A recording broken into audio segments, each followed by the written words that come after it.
मित्रांनो, आज आपली कापसाची लागवड चालू आहे। तुम्ही पाठीमागे बघू शकतात की आपण मजुराच्या सहाय्याने ती कापसाची लागवड करलो होतं। तर पाठीमागे एक 8 दिवसाखाली सलग बेड काढले होते आणि बेडवर आपण कापसाची लागवड करणार आहोत। तर ही लागवड करताना कसं नियोजन केले, या पद्धतीने जर तुम्ही कापसाची लागवड करताल तर तुम्हाला सहज कापसामध्ये 15 ते 18 क्विंटल पर्यंत उत्पादन होणार आहे। तर व्हिडिओला नक्की शेवटपर्यंत पहा आणि आपल्या चॅनलला सबस्क्राइब करायला विसरू नका। सबस्क्राइब करताल तरच तुम्हाला माझे व्हिडिओ बघायला भेटेल, त्यामुळे आधी सबस्क्राइब करून घ्या। नमस्कार, मी ऋषी मोठे पाटील आणि तुम्ही पाहतात ॲग्री सरकार। तर मित्रांनो, आता बरेच जण कापसाची लागवड करणार, तर लागवड करताना कोणची पद्धत वापरायची आपल्याला अधिक उत्पादनासाठी, तर अशा पद्धतीने आपल्याला लागवड करायची। तर सुरुवातीचं नियोजन बघा की आपल्याला कापसासाठी आम्ही काय केले, 4.5 फुटाचे बेड काढले होते मागच्या 8 दिवसापूर्वी आणि 8 दिवसापूर्वी 4.5 फुटाचे बेड काढले। तर आता लागवडीचं अंतर कसं आहे ते तुम्हाला मी सांगतो। तर 4.5 बाय 1 फुटावर आम्ही कापसाची लागवड करणार आहे। तर दादा लाड पद्धत किंवा सघन लागवड ज्याला म्हणतात ते ह्या पद्धतीमध्ये येतं। 4.5 बाय 1 पद्धतीने जर लागवड केली तर आपल्याला एकरी 9680 हे झाडं भेटतात। जवळपास 10,000 झाडाची संख्या आपल्याला एकरी मिळते। तर लागवड करताना 4.5 बाय 1 फुटाचं अंतर ठेवायचे। एका जागेवर सिंगल बी टाकायचे। इकडे तुम्हाला दाखवतो व्हिडिओमध्ये, वरून दाखव एक मिनिट।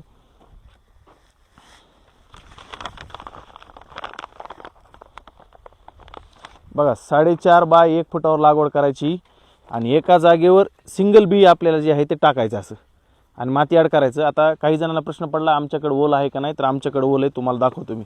वरची माती सारली, हो का, हे मातीचा मुटका झाला का, मातीचा मुटका होणं, मातीचा गोळा होणं तर म्हणायचं आपल्या इथं पेरणी योग्य ओल आहे। आणि आम्ही बेड काढले तर आम्हाला 3रा पाऊस झाला आमच्या भूम तालुक्यामध्ये, चांगल्या प्रकारची ओल आहे। तुम्ही सुद्धा अशा प्रकारे कापसाची जर ओल असेल तरच लागवड करा, नाही तर थोडं थांबा।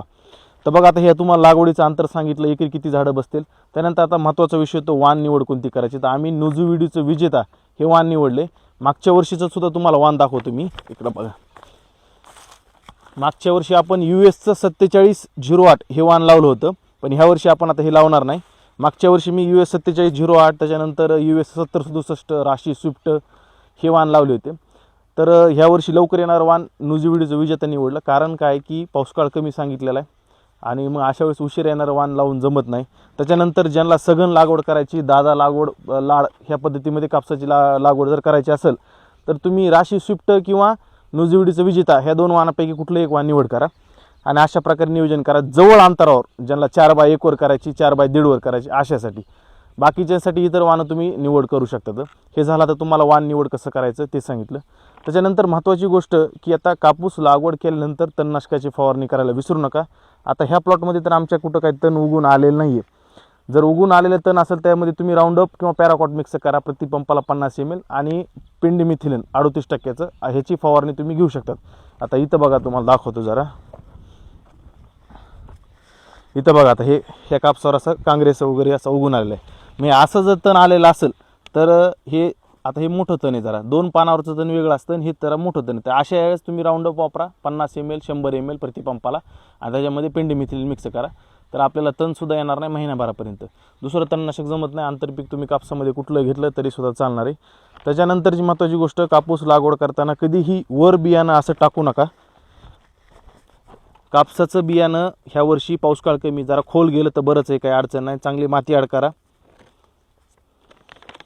अजून महत्त्वाची गोष्ट, काही जण कापसाला बीज प्रक्रिया करतात, करायची गरज नाही। सीडच्या ज्या बॅगा असतात त्यांना ऑलरेडी बीज प्रक्रिया करून आलेली असते, त्यामुळे एक्स्ट्रा काही कापसाला करू नका।